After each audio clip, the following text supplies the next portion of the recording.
All right, let's just jump right in. What if you could actually get addicted to studying? I know, sounds crazy, right? Like making it as desirable as mindlessly scrolling through your phone. Well, it's not impossible, and that's exactly what we're going to break down right now. So, think about this for a second. Could your brain, your actual brain, crave studying the same way it craves scrolling? It sounds like a trick question, but the answer is a hard yes. See, here's the secret. Your brain doesn't really care what you're doing. It doesn't know the difference between a textbook and TikTok. It only speaks one language, and that language is dopamine. And this really lays out the whole problem, doesn't it?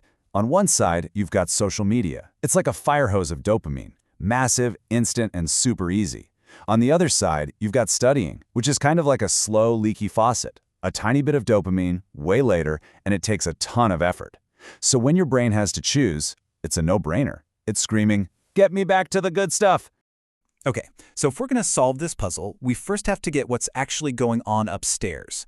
So, section 1, your brain on dopamine.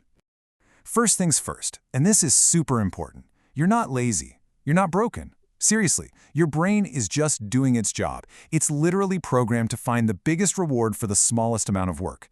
It's an old survival instinct that's just, well, it's been completely hijacked by our phones. But here's the game-changing secret that almost everyone gets wrong. Dopamine, it's not really about pleasure. It's about anticipation. It's the molecule of wanting something, not getting it. Your brain releases it when it thinks a reward is on the way. And that little nuance, that's the key. That's the part we can actually hack. So how do we actually use this secret to our advantage? We're going to use something called the dopamine loading method. It's a really straightforward, science-backed system for rewiring how your brain gets its rewards. It all breaks down into 3 simple phases. Step 1 is deprivation. Step 2 is priming. And step 3 is amplification. We deprive, we prime, we amplify. Let's dig into what each of those actually means. All right, phase 1, deprivation. The whole point here is to basically starve your brain of easy dopamine. So for 30 minutes before you even think about studying, you do nothing.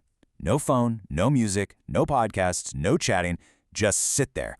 And yeah, it's going to feel super weird, maybe even painful. But that's the magic. You're making your brain so starved for stimulation that even a textbook starts to look interesting. Okay, so after you're good and bored, we move to phase 2, priming. This is where we hack that anticipation chemical. For just 2 minutes, right before you start, I want you to close your eyes and visualize what success looks like. Picture yourself acing that problem set, finally understanding that tough chapter, and feeling that awesome sense of accomplishment. You're literally creating the anticipation, which tells your brain to release dopamine before you even start working. And last but not least, phase 3, amplification. Now that you're studying, you have to keep the momentum going by giving your brain little rewards along the way. The perfect tool for this is the Pomodoro technique. You work for a bit, then take a short break. But, and this is key, it has to be a low dopamine break. We'll get to that. What you're doing is training your brain just like a puppy, teaching it that, hey, this studying thing actually leads to consistent rewards. All right, so that's the theory behind it. But what does this actually look like on a Tuesday morning? Let's get practical and map out a daily routine you can literally start tomorrow. So, your day starts by protecting your dopamine levels. Wake up, but whatever you do, do not grab your phone. Then, before you hit the books, it's time for that 30 minutes of glorious boredom. After that, you're ready. You do your 2-minute visualization to prime the pump, and then you dive into your study blocks. Even lunch is a no-screen zone. You eat, you think. And then, in the evening, you can let loose with those high dopamine things you love, but now it's a strategic reward, not a mindless distraction. You're in charge. Now the engine of this whole routine is the Pomodoro cycle, and it all starts with this number, 25. That's it, 25 minutes. You set a timer, and for that time, you do one thing and one thing only. You work. No text, no tabs, just pure focus. This is where the magic happens. Then, after those 25 minutes are up, you get a reward, a 5-minute break. But hold on, this is the most critical part. This break has to be low dopamine. Get up, stretch, look out the window, grab some water. The one thing you cannot do is reach for your phone. That's like an alcoholic rewarding themselves with a beer. It just blows up the entire system. And here's a little bonus hack to really supercharge this. Every time you finish one of those 25-minute blocks, give yourself a tiny physical celebration. I know it feels ridiculous, but actually say yes out loud or do a little fist pump. Your brain doesn't know you're being silly. It just registers a win, which strengthens that studying equals reward connection. Okay, theory's great, routine's great, but now it's time to put it to the test. I want to lay out a challenge for you, a way to actually feel this work for yourself. Now, I'm not going to lie to you, the first couple of days of this, they're probably going to be hell. Your brain is going to fight you tooth and nail. It's an addict, and you're cutting off its supply. It's going to scream for that easy dopamine. You just have to expect it and know that it's part of the process. But if you can just push through that initial wall of resistance, something really cool starts to happen. The noise in your head gets quieter, the craving starts to fade, and then something magical clicks into place. All of a sudden, solving a tricky problem feels good, like really good, like leveling up in a game. That moment when a concept finally clicks gives you this genuine little rush.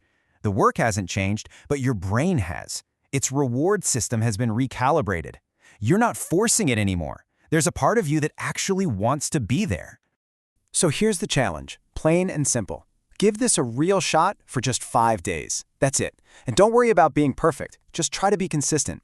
Pay attention to how you feel each day, and I promise you, you'll notice when that switch flips. And once it does, you have to protect it. Guard that new dopamine baseline like a hawk, because one afternoon of mindless scrolling can set you right back to square one.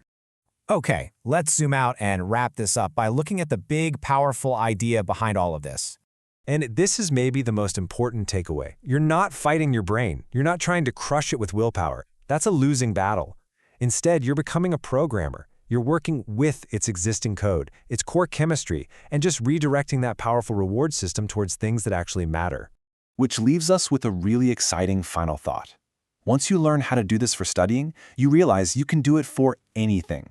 Exercise, learning an instrument, building a business, the code is the same. You're just pointing that powerful reward engine at a new target. So, after you've reprogrammed your brain for this, what will you choose to get addicted to next?